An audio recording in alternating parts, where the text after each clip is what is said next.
Waka in Echila, Tehan Yankielon. The earth lasts forever. I'm going to teach you guys how to make a traditional drum. Keep in mind, I do not know how to edit videos yet, other than like TikTok.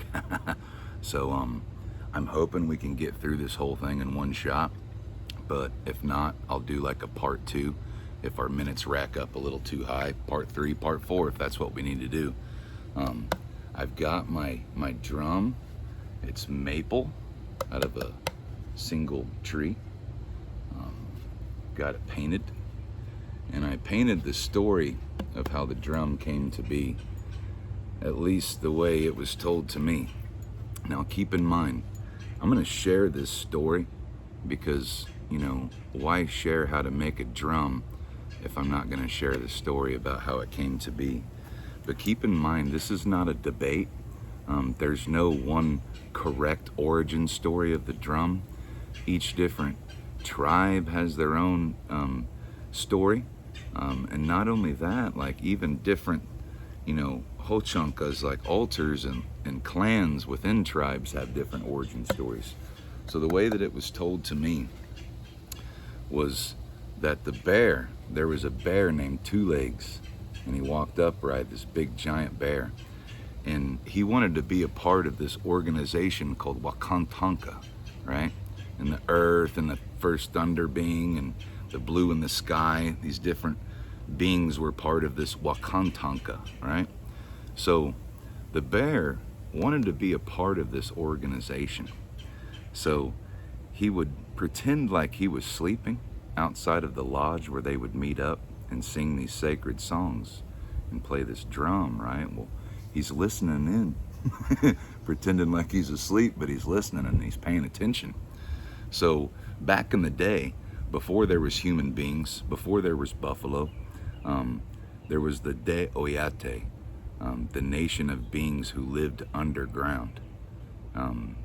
They weren't human, they were something different. But us humans, as well as the buffalo, are said to come from that De Oyate, you know, this nation of beings that lived underground. So the bear, Two Legs, had this idea that he would go down into the earth to the De Oyate and teach them how to make a drum and how to play these sacred songs of Wakantanka. So he did just that. He went down and he taught these beings how to make drums and play them. So thousands and thousands and thousands of these beings were making drums. And Two Legs, the bear, he taught them how to sing the songs of Wakantanka, this sacred organization. Now, he told Tatanka, which that does not mean buffalo. A lot of people think that. Tatanka was a great wise leader of the De Oyate. When he come up out of the cave after Tokahe, he's what turned into the buffalo, and his followers turned into buffalo. You know, and that's why the Lakota believe that human beings or at least Lakota human beings and buffalo are one and the same thing. So the bear told Tatanka, you know, this is gonna impress the Wakantanka. So if they come down and they ask you to be a part of their sacred organization, you have to decline them unless they allow me to be a part of that organization as well. This was the bear's plan, you know, because he wanted to be a part of this organization and help the earth.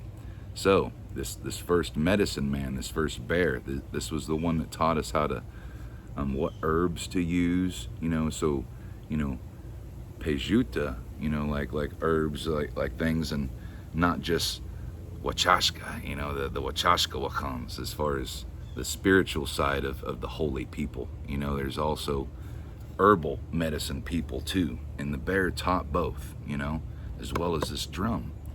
So the bear, he teaches the songs, and they're all under the earth, the De Oyate, this nation of beings that lives under the earth, and they're all under there, and they're playing these songs of the Wakantanka.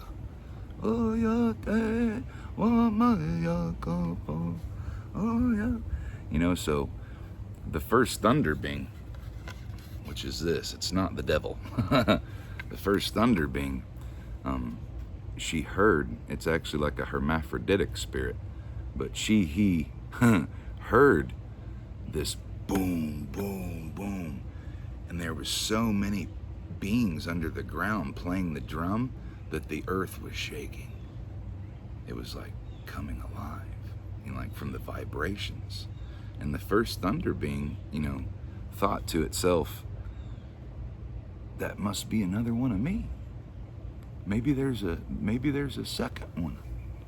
Maybe there's another thunder being.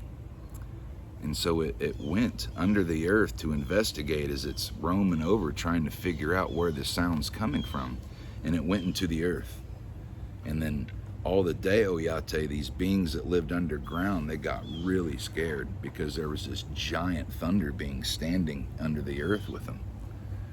And the thunder being, it said, don't be afraid. This is good. This makes me happy. We would like you, and looking at the leader Tatanka, we would like you to join the Wakantanka organization. And Tatanka said, only if Two Legs the bear is allowed to join this sacred organization too will I become a part of it. And the thunder being looked at the bear and was like, okay, like that's all right. Like that would be good. You say that bear taught you these songs? He's kind of smiling at the bear. It's like you were that one that was pretending to be asleep the whole time. But it was in a good way. Wow, it's cool. The wind's kicking and leaves are falling now as I'm telling the story. It's beautiful. So, the thunder being, she also said, when you guys see tornadoes and hurricanes and stuff, when you come up, remember that that's me fighting and helping, cleaning. So burn some cedar. And when I smell that cedar, I'll think of home. And I'll show you compassion.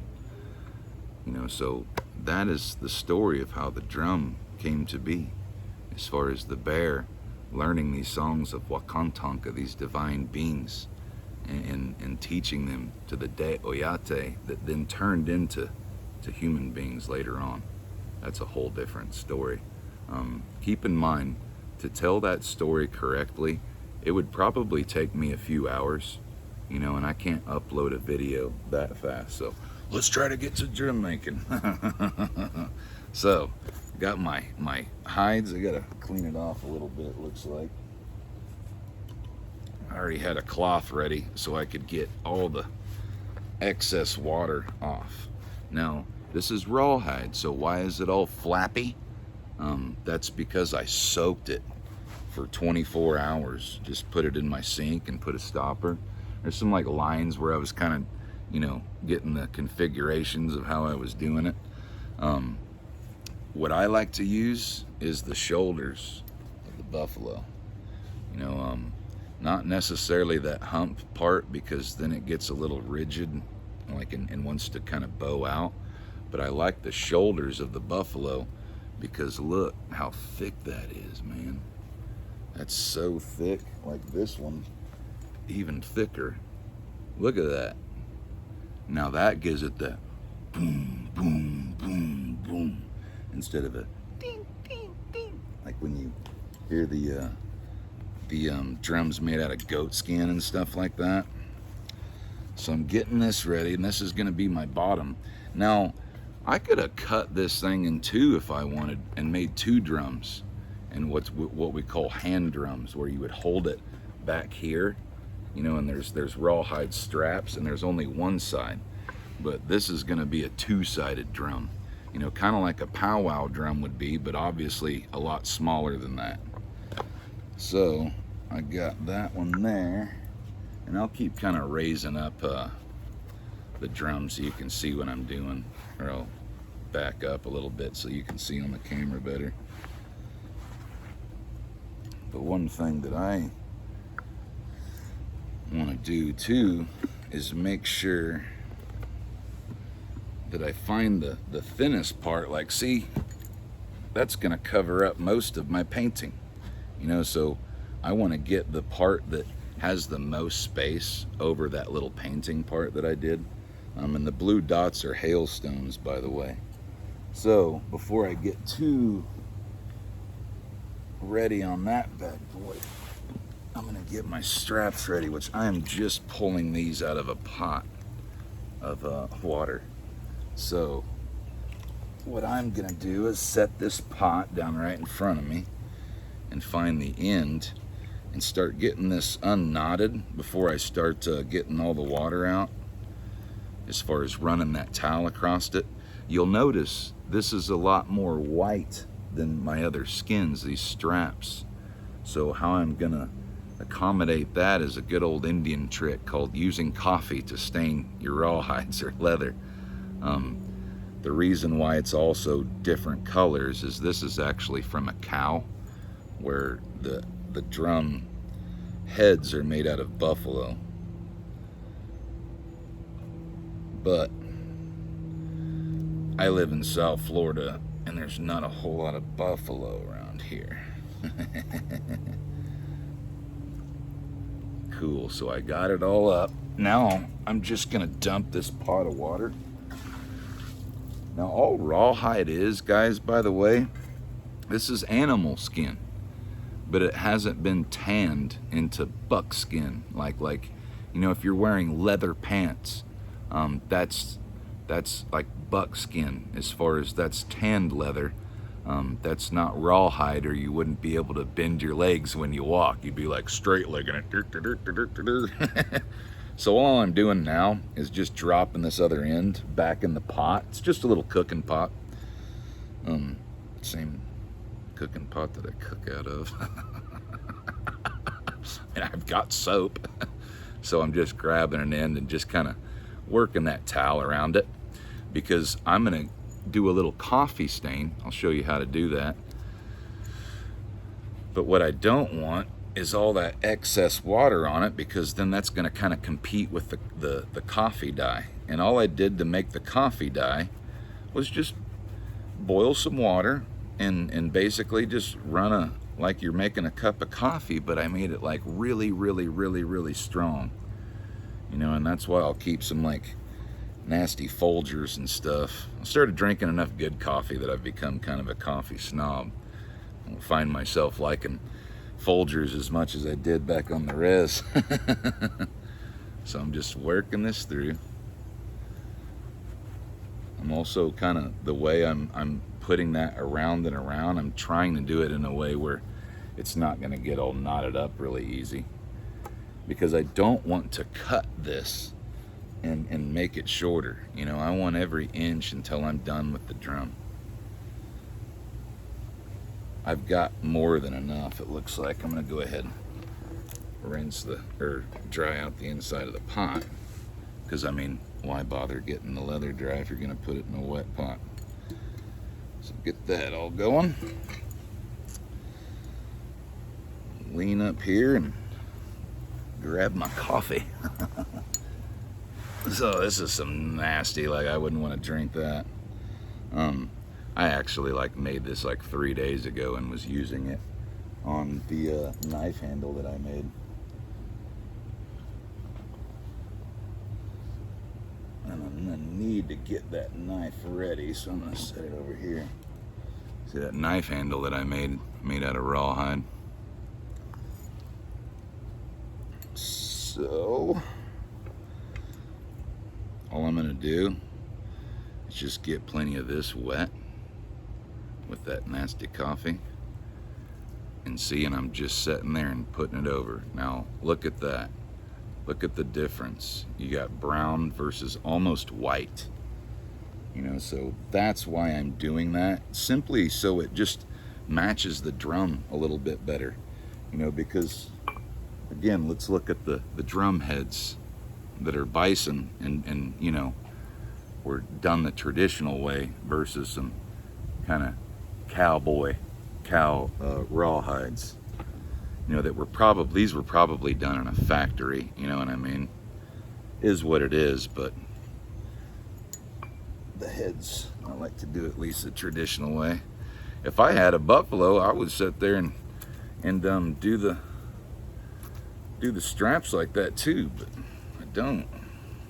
I got a bear coming, but bear is really, really thin, you know, and I want that thick strap like that. So I'm just putting that little bit of coffee dye on there. In fact, I'm gonna just make this a little easier on myself and do it like this. You were like, probably watching the video like, what, he's pouring it in his lap? And then I'm gonna just kind of roll this around as much as I have here. It's just more effective to do it like this. And then I'll basically just dry the coffee off of it.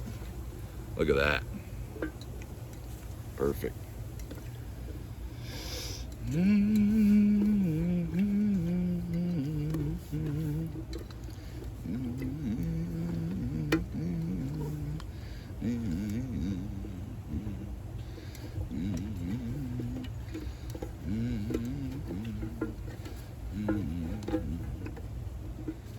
Sweet. See the different color now? Now it's more brown. Just kind of leave that in there before I'm ready to dry it off. Wring the coffee out of that towel a little bit.